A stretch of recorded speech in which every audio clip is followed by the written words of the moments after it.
Sasa mimi nawaambia kitu kingine.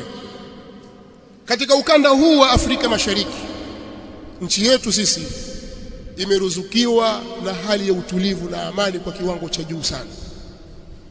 Ni nchi ya kupigwa mfano. Nchi nyingi zilizotuzunguka haziko katika hali ya amani. Kimbilio lao ni hapa.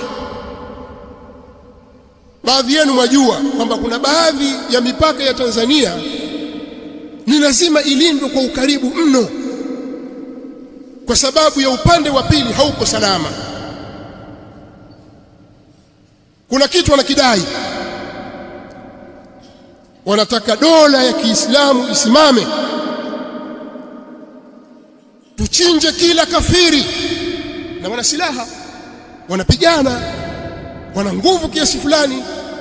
Raia wa kawaida hawezi kupambana nao, lazima walindwe na jeshi. Jeshi lazima lilinde mipaka.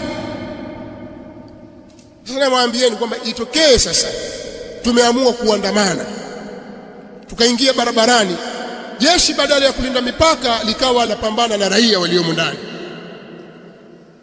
Hii vita nani anaweza kuisimamisha hapa? Afala taaqilun? Hamna akili? Mmesahau kwamba kuna Kongo na nchi mbalimbali ambazo zimekosa amani, hawana pa kukimbilia. Wewe utakwenda wapi? Sasa nyinyi jitoeni akili, jitoeni fahamu, lakini mnachokifanya ni ubinafsi.